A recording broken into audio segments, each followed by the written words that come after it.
Thanks very much. Yeah, everyone, thank you very much for coming along, and thanks, Nora, for the first talk. They were really interesting. I'm going to spend the next, or we will spend the next half an hour or so talking about some of the things that we've been doing at Motorway, how we're thinking about building, scaling, and running agents in production, things our customers are using almost every day to interact with things on the platform.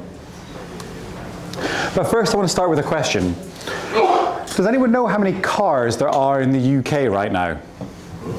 Too many. Too many? Too many? There's a more concrete number than that. That's right. I think they got No, there's tens of millions of cars around the UK right now. And it's interesting, it's almost every single one of those is slightly different, which brings me on to my AI bottle of cars. Does anyone know how many cars are in my bottle here? This is all actually, it's the same type of car, it's just slight tweaks and variants of, I think Ford Fiesta is the most commonly sold car in the country. So anyone know how many different types of Ford Fiesta exist? we used to have 6 types of Ford Fiesta? Anyone else? Any higher guesses? Orders of magnitude higher guesses? No, it's something around 25,000 different types of Ford Fiestas, because you can get into some really nuanced differences of what makes a car different. And that's some of the things that I'm going to talk about, or we're going to talk about over the next half an hour or so. What makes a car different, and how do we make sure that we're able to show someone the type of car, the exact car that they want, when there are so many different options available? So my name is Cormack, and I'm a principal engineer at Motorway. I keep walking in front of this screen, don't I? I'm a principal engineer at Motorway. I work across all of our product engineering teams, helping us think about how we're building, scaling, and working towards where the company wants to be several months' time. And I'm joined by... I'm Luke. I'm an engineering manager at Motorway. I've been at the company for 2.5 years now, and I work on working with the dealers and showing them the vehicles that we have for sale on our platform. And we could be joined by you, because we are actually hiring. If you like some of the stuff that we talk about, want to get more involved with it, please come give me a shout, scan the QR code, fill out some of your details, come and chat to us afterwards. Love to hear from you. So Motorway, we are the fastest growing online used car marketplace. I think there's lots of really, really interesting, cool stats about the company. Like, we are a high scale, rapidly growing business in the UK. I think one of the more interesting things about our company, maybe not up on here, is that as part of when we sell cars, we're selling billions of pounds worth of cars every year. We're not a bank. Most companies, most marketplaces don't put that much financial volume through their platform. But because cars are such high value, our scale and the financial amount of money that we're putting through our system are really, really big. So I think we're a really, really cool place to be. So the car search problem, because there are tens of thousands of variants of almost any type of car that exists, we want to make sure that you're getting the exact car that you want. And I'm sure people have been on online websites before filtering exactly what it is they want. Like, there's pizzas are cheese, they're pepperoni, they're half and half, right? There's not that many different types of pizza, but there are so many different types of cars, it's really, really hard to put search filters on a page to allow you to filter all these different facets and variants that you've got for a particular vehicle. Does anyone know what kind of car this is? Yeah, that's a Volkswagen. I heard a Golf. It's not just a Golf, it's a silver Golf. I think it's a Mark 8 VW Golf. It has 4 doors, or 5 doors if you're climbing in out the back of it. It's probably got a CD player, or possibly got a CD player. It's probably, because it's so new, it's probably got Apple AirPlay or Android CarPlay, things like that. Anyone know what type of car this is? It's also a Golf. It's not just a Golf though, it's a Golf with 2 or 3 doors. It's probably also got Apple AirPlay, and it's maybe a diesel Golf, or it might be a petrol one, it might be an e-Golf.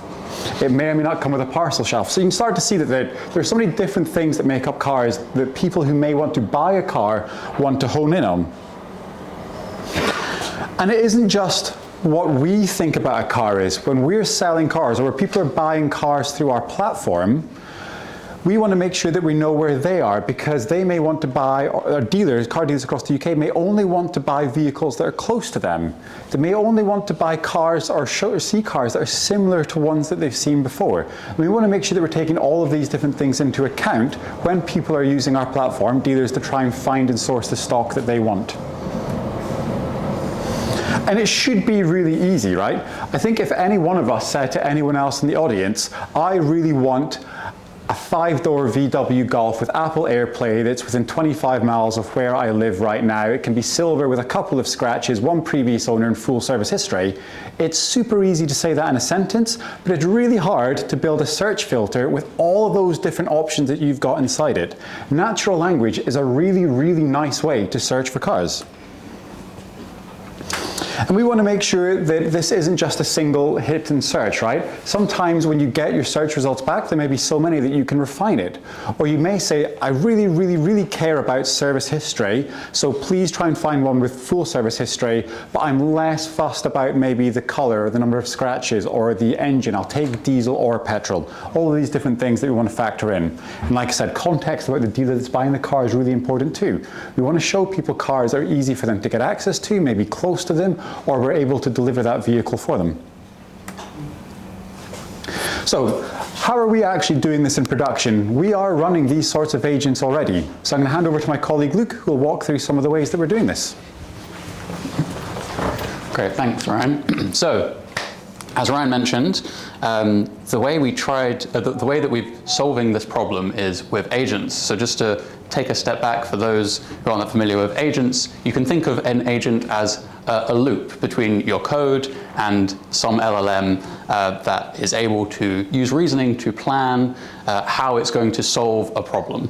And typically with agents, you'll find they have memory, some form of memory database, so that they can remember what's happened in the past and the plans that they've made, and tools, which is how they interact with the outside world.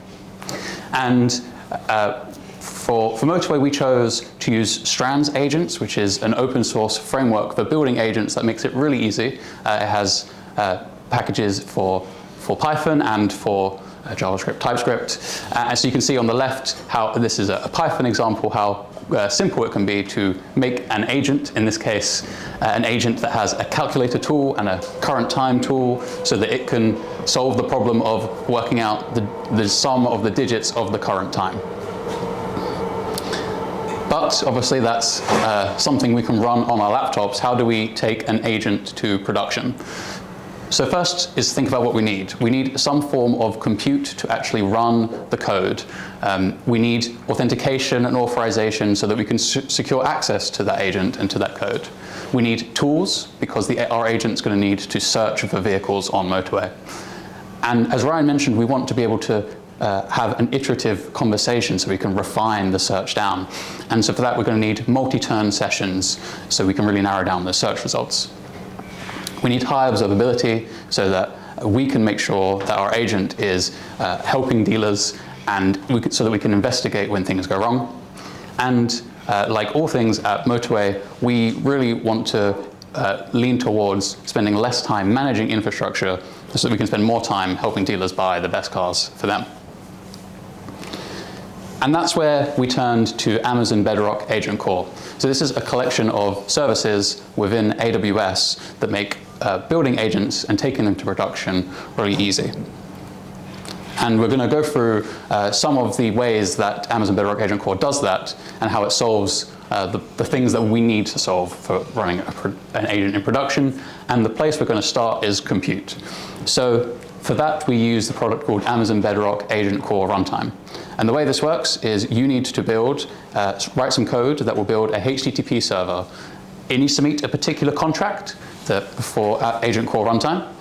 In this case, it needs to run on port 8080. It needs to have a post invocations endpoint that returns JSON or server-sent events. There are other contracts that you can do with AgentCore Runtime, like WebSockets, AGUI, and so on. But HTTP is the one we went for. And then once you've got that web server, you can deploy it either as a Docker image if you want to bring your own, or you can use a zip archive to deploy if you're running Python or TypeScript. And Bedrock AgentCore, they also have an SDK. So you can see a Python example. They have a TypeScript example too. On the left, where they have an SDK for tools to make it really easy to meet that contract. So on the left, you can see we're creating a Bedrock AgentCore app and giving it a function that it runs when that post invocations endpoint is hit. And then you call app.run at the bottom, and that's all the code you need to run a HTTP server that meets that contract that has an agent. once you have deployed that to AgentCore runtime, how do you invoke it? Well, when you send a request to that same post invocations endpoint, and you can provide a session ID in a header and a request body. The request body is kind of up to you, but typically you might have a field called prompt where you put in your prompt for that agent. When Amazon receives that request, it spins up a micro VM. And every unique session ID will get a unique micro VM. And this micro VM has isolated CPU, has isolated memory, has an isolated file system. So that means that you know for sure that the different sessions that your different users might be having with your agent are not going to leak context or data between them. And that micro VM will be reused by the same session ID until that micro VM stopped. If it becomes unhealthy, if it has been inactive for too long, so default is 15 minutes, but you can configure that, or if the micro VM has been in use for too long, which is default 8 hours, but again, you can configure it. And like with a lot of technology that we like to use at Motorway, this AgentCore runtime scales to 0. So we're not paying for it while we're not using it, or while our users aren't using it. For AgentCore runtime, the way that works is that you pay for the CPU and memory time that's used by AgentCore runtime serving your requests.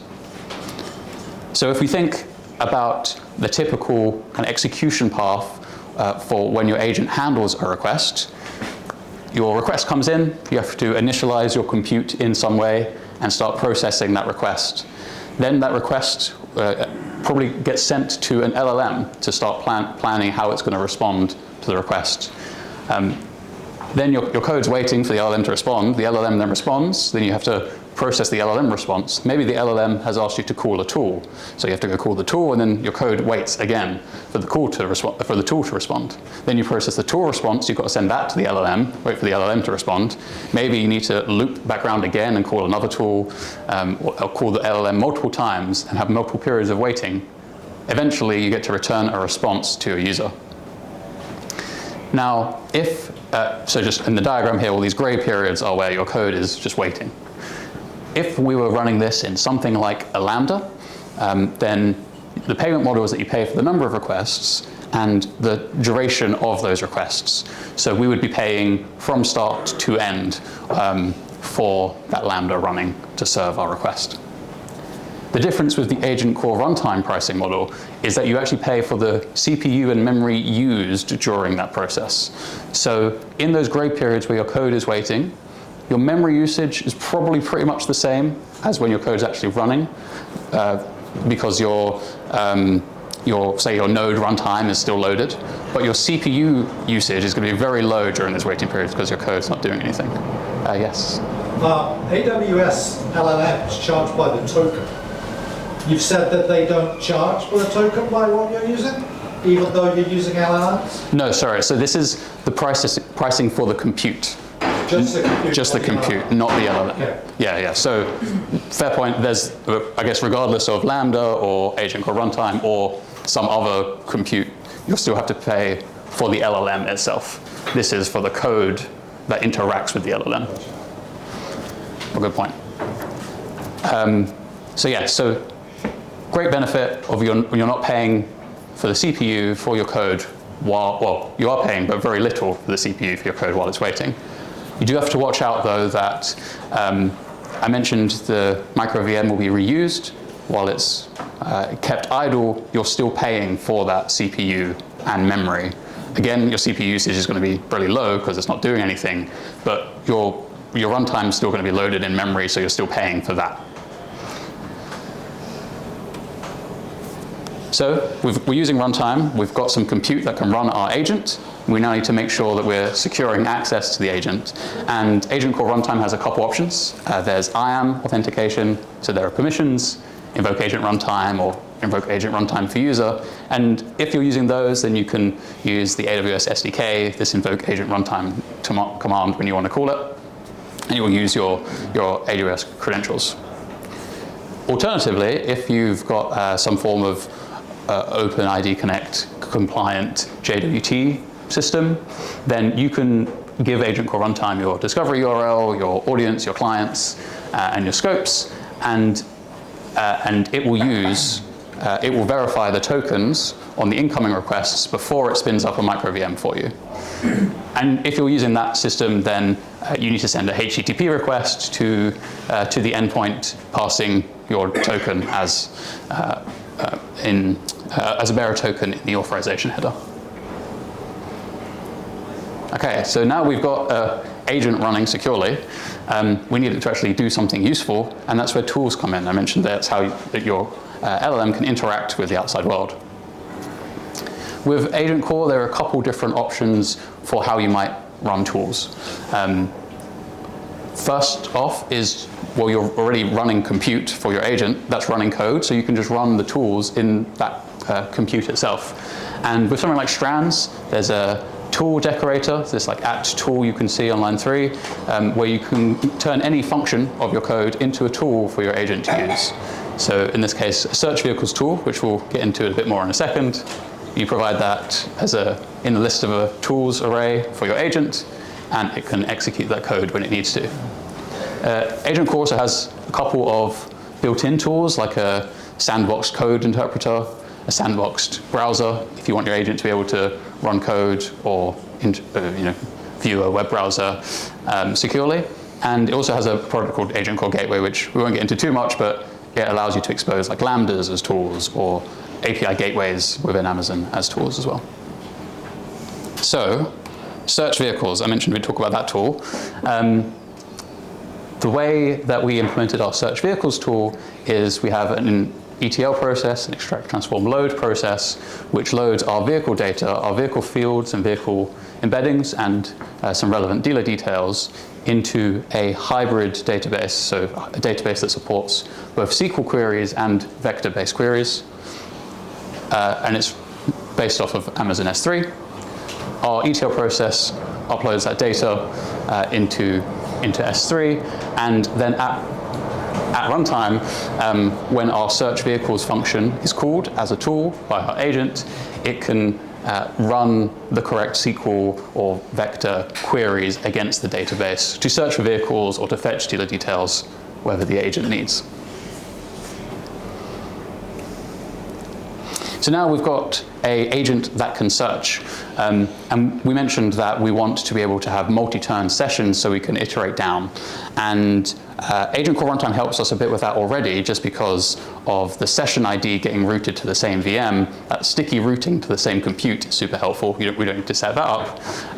But we are going to need to give our agent memory so that it can remember what's happened previously in the conversation. And there's another product for that called Bedrock AgentCore Memory. There are two major types. Short term, you can think of as essentially a database that stores session state. It stores it as a sequence of events so that the agent can remember the previous turns. It stores what prompt did it get, what tool calls did it make, what response did it send out. And those events expire. You can configure that between 7 and 365 days. But once you've told Amazon, hey, I want this memory, it's then very easy to plug it into your agent. You just say, okay, I need some memory config, here's my ID, I need a session manager, and then I provide that session manager to the Strands agent. And now our agent can remember things. AgentCore also supports long-term memory, which is more about summarizing what's happened over multiple sessions over a long period of time. So you might want to remember your user's preferences plucked out of the last 100 sessions, for example. Now we've got an agent that we can talk to iteratively and it can search, and now we need to make sure that we can be sure that it is working well. And as we're running on AWS, we have logs and metrics going to CloudWatch kind of out of the box, essentially. And Strands and AgentCore Runtime also integrate really nicely with OpenTelemetry traces. So with just these few lines of code in Python again, you can enable Strands to start emitting OpenTelemetry compatible traces, and AgentCore Runtime will send these to CloudWatch for you. which then lets us see very cool views of what's going on, like this. So this is kind of a tree of what happened during an invocation of our agent. We can see, for example,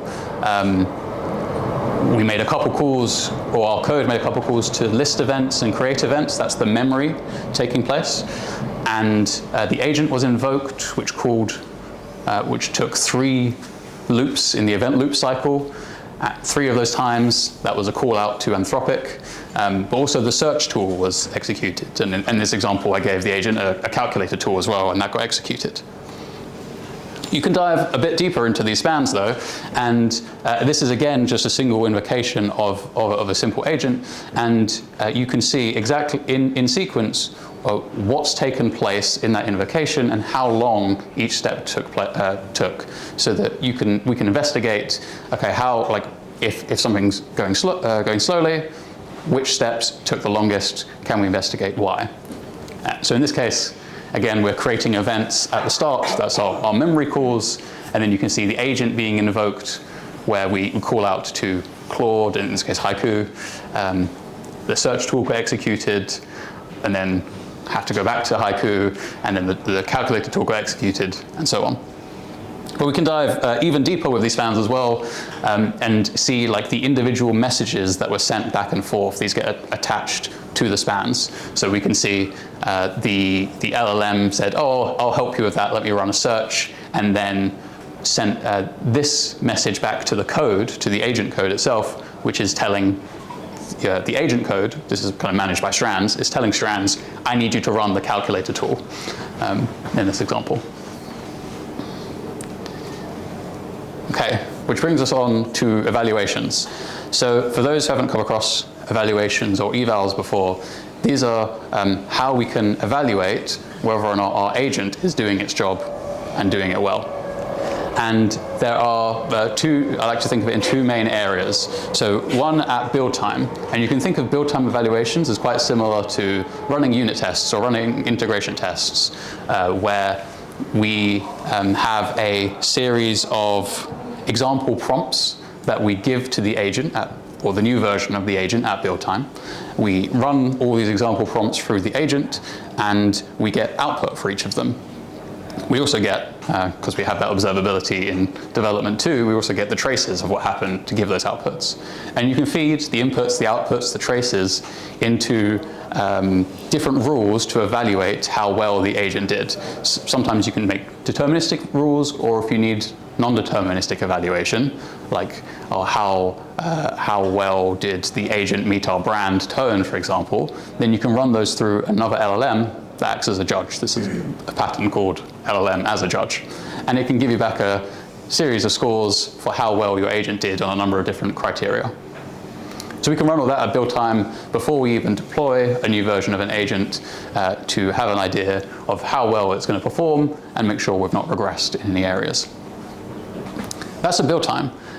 However, because we've got those traces going from AgentCore runtime to CloudWatch, we can also run, and those traces include inputs and outputs, as well as everything that happened along the way, we can also run those evaluations continuously at runtime.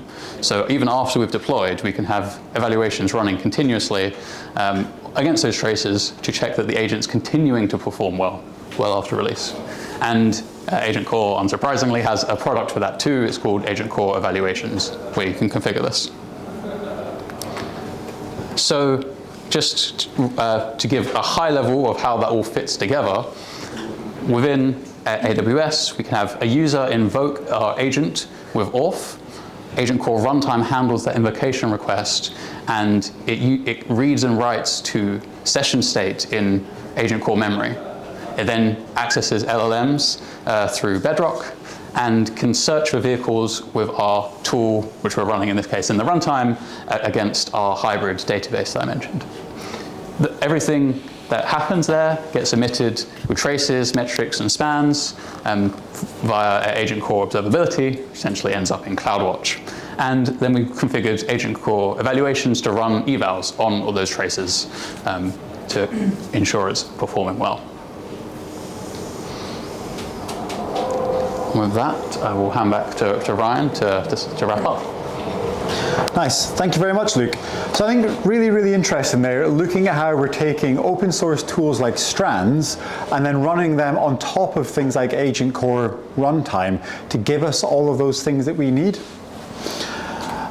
I want to go back to my first question of, if this is all the same car, let's imagine it's a VW Golf, how many different ones are there actually in this bucket? And how do you find exactly the one that you want, exactly when we want to show it to you? So that is where we've been using AgentCore runtime to build agents that are able to operate and do things like this. We lean heavily on these managed services like AgentCore to give us that identity and that isolation in that particular runtime environment to make sure that we're abiding by all of these patterns and practices that we usually would across the rest of our software stack. We're using tools to make sure that we're adding that extra capability to agents to either reuse existing functionality that we've got across the platform or been able to build bespoke functionality for these specific agentic use cases that we're starting to think about. Multi-session turns help us use things like memory. So our short-term memory is everyone can remember that we had pizza for dinner tonight, but we probably can't remember what we had for dinner 3 months ago. We just remember we had dinner. So make sure it gracefully degrades, keeping some of the useful and important context over time that our agent is able to recall for us later. And we're using that observability the whole time. We are always looking to make sure that our agent is running as expected, in the same way that we're always using traces and metrics to make sure that our regular, our old, our legacy compute, whatever we want to call it these days, our traditional software is running as expected the whole time too. If any of these things go wrong, we want to make sure that we're able to roll back, understand what went wrong, debug and look at logs if we need to. And of course, AgentCore happens to bundle all of this up in a really, really nice way for us. Like we could run a Strands agent on Fargate, on EC2, on a laptop with 8 GB of memory that's really, really old if we needed to. But AgentCore takes away a bunch of that maintenance management and overhead for us and packages it up really, really nicely. So I want to thank everyone again for coming along. I'm Ryan Cormack and I was joined by my colleague Luke. If you like some of the things that you saw there and some of the things that we may be doing, like I said, we are hiring. We've got all of our open positions available online right now. If you would like to come and chat to us about anything else, please do feel free, walk up.